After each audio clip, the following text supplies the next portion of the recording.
For the first time ay nalampasan po ng BYD ang Ford pagdating sa global sales. Noong 2024 nilampasan nila ang Tesla at last year 2025 ay ito nga pong Ford ang nalampasan naman nila.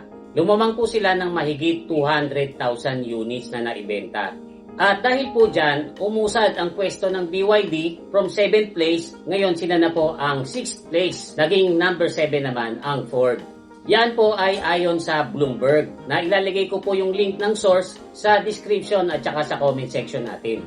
Siyempre po, ang sales ay dominated pa rin ng Toyota. Sila ang number 1 na nakapagbenta ng mahigit 11 million units. Number 2 naman po ang VW or Volkswagen na almost 9 million units naman po ang naibenta worldwide. Sa third position naman po ay ang Hyundai na mayroong 7.2 million global sales. Then sinundan naman po yan ng GM at Stellantis at ng iba pa. Medyo humina po kasi ang benta ng Ford sa Europe at saka sa China. Tapos tumaas naman po ang sales ng BYD sa Europe. Pero grabe ang sales nila dun sa home court nila sa China. Sa kadahilanan pong napakamura ng mga EV doon sa China, especially BYD. And marami pang features. At dahil nga po dyan, 65% ng lahat ng nabenta sa sasakyan sa China ay mula mismo doon sa mga gawa nilang Chinese cars na pinangungunahan naman po ng BYD. Yan ang malaking dahilan kung bakit tinalo ng BYD ang Ford sa global sales. Kasi most naman po ng benta ng BYD ay doon mismo sa China. Siyempre, present din naman po ang BYD sa ibang mga bansa. Dito nga po sa Pilipinas, pangatlo na sila sa most selling car ng 2025. Available sila sa Europe, sa ibang mga bansa sa Asia, sa South America, even sa Canada, available na po ang BYD. Hindi nga lang ito available sa USA mismo kasi napakataas ng tariff doon na mga Chinese products, especially Chinese cars. Para sa akin, hindi naman po nakakapagtaka yung biglang pagbulusok ng sales ng BYD kasi napaka-aggressive po ng kanilang marketing. Dito nga po sa Pilipinas, kahit na maraming kumukontra, maraming haters, at maraming nagsasabi na don't buy Chinese cars, ay namayagpag pa rin ang BYD sa sales. Hindi niya lang tinalo ang Mitsubishi at Toyota. Yan po ay sa loob lang ng maiksing panahon. Alam nyo ba guys, na ayon po sa research ko, 2/3 ng global EV sales ng BYD ay doon sa China lang. Maliit na porsyento lang po yung sa ibang mga bansa. Kaya kung tatanggalin nyo po sa equation yung sales nila sa China, ay hindi po ito ganun kalaki. Kasi guys, ganito yan. Alam nyo, kung ikaw ay isang Chinese doon sa China at gusto mo ng European, Japanese, or even American car brand, malamang nasa Chinese car ka pa rin mauwi, lalo na kung hindi ka naman mayaman. Kasi guys, napakalaki po ng price difference ng sarili nilang gawang Chinese car compared sa foreign car brands. Ang number 1 na reason po dyan ay dahil halos lahat po ng pyesa na kakailanganin ng isang kotse, especially EV, ay hindi na nila ina-outsource. Lahat po ay doon na nanggagaling sa China. Mula sa battery, motors, chips, at iba pa, lahat po yan ay halos nanggagaling sa China. Unlike sa mga foreign brands na outsource nila, yung mga piyesang gagamitin nila para makabuo ng isang kotse, kung saan-saang bansa po nila yan kinukuha at ipinakokontrata. Ang pangalawang reason guys ay napakamura po kasi ng labor cost doon sa China. Hindi naman po siguro lingid sa kaalaman nyo yun.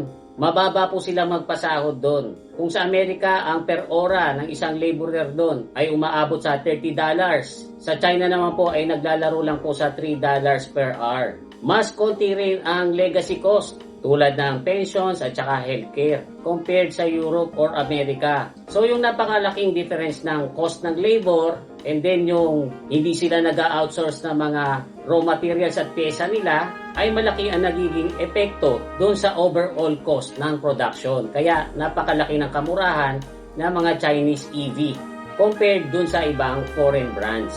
And then dahil sa mura nga po ang labor, afford nila na mag-hire ng maraming employees para sa very large scale production. At alam nyo naman po sa business, the more na mass production ang ginagawa nyo, lalong nagiging mura yung overall cost ng finished product. Pero guys, nakakatipid na nga sila sa materials at labor. Binabakapan pa yan ng Chinese government. Kasi guys, para dun sa presidente nila, malaking bagay na mapatunayan ng China na kaya nilang makipagsabayan or kaya nilang lampasan ang kahit sinong car manufacturer. Kaya nga po noong 2024, tinalo nila Tesla. Last year, tinalo nila ang Ford. Sino magsasabi baka tong year na to, kadikit na nila ang Toyota.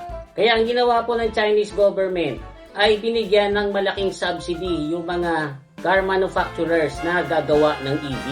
Since 2009 ay mahigit 200 billion ang inubos na ng Chinese government para lang sa subsidy ng mga EV makers. Pero hindi po dyan nagtatapos ang kwento kasi mayroon pang isang ginawang gimmick ang China. At yan po ay yung tinatawag na license plate system. Ang ibig sabihin po nito guys, doon sa mga big cities sa kanila katulad ng Shanghai or Beijing, hindi ka basta-basta magkakaroon ng license plate or plaka kahit nakabili ka na ng sasakyan mong bigasolina. Mag-a-apply ka muna niyan at inaabot po yan ng matagal bago ka makabili ng very limited na plaka para sa bigasolinang sasakyan. Ginawa po yan ng China noong early 2000s pa para malabanan yung traffic congestion at saka air pollution. Nangyari pa nga po sa Shanghai na pinapa-auction yung license plate once every month. At every time po na may auction doon ng license plate ay thousands yung pumupunta para magkaroon lang ng plaka yung sasakyan nilang bigasolina or diesel. Lumalaban po ng bidding yung mga tao doon na at one point umabot pa sa mahigit 200,000 katao yung nakikipag-bid para sa 10,000 pieces na plates. Tapos hindi po mura ang pag-bid dyan. Umaabot po ang price ng plate niya ng hanggang $15,000. Magkaroon lang sila ng plaka. Kaya nga po may mga pagkakataon na mas mahal pa mismo yung license plate kaysa doon sa kotseng binili nila na gasolina. Kaya doon po sa mga big cities sa kanila katulad ng Shanghai at saka Beijing, marami doon mga nakabili ng gasolina sasakyan like yung mga sports car na hindi naman nila agad magamit. Taon ang inaabot bago nila magamit sa kalsada kasi nga wala pong plaka. Ngayon, yung problema na yan ay pwede mo namang hindi danasin. Ang gagawin mo lang ay huwag kang bumili ng sasakyang di gasolina. Ang bibilin mo ay EV. At saan ka pa pupunta? Siyempre dun sa number 1 selling EV sa kanila, which is BYD. Kapag bumili ka ng EV, antimano, meron na kagad dyan plaka. Kaya it's a no-brainer. Mura na, may plaka pa. Bakit ka pa bibili ng gasolina na halos kasing presyo na rin ng EV, tapos wala pang plaka? So, in conclusion guys, and paglilinaw na din, ito po yung mga facts dun sa na-research ko. Nalamangan na ng BYD ang Ford pagdating sa global sales. Number 6 na sila at number 7 naman ang Ford. Fact number 2, present po ang BYD sa global market except sa Amerika. Pero malaking porsyento ng sales nila ay dun mismo sa China. So bakit po ganon? Fact number 3, mabenta ang mga EV ng BYD sa China kasi napakalaki ng price difference kung i-compare sa mga foreign brands. Mura ang production cost, may subsidy ng government. And fact number 4, mas mabilis na magkakaroon ng license plate ang sasakyan na bibilin mo sa China kung ang bibilin mo ay EV. So guys, kung ano man po ang pumasok sa imahinasyon nyo after kong ikwento ang mga bagay na ito, ay labas na po ako dyan. Ang gusto ko lang pong linawin, wala po akong sinasabi na bumili or huwag kayong bumili ng BYD. Wala rin po akong sinasabi na pangit or maganda ang BYD. Ang lahat po ng ito ay napagkukwentuhan lang. So guys, I hope na na-enjoy nyo itong topic natin for today. Kung meron po kayong mga gustong idagdag, kung meron kayong mga opinions and suggestions, ay ilagay nyo po yan sa comment section natin sa baba. Huwag nyo lang pong kakalimutang mag-like at saka mag-share. Muli, ito po si Kuya Mikmik na nagsasabing palagi kang lamang pag marami kang alam. Bye-bye!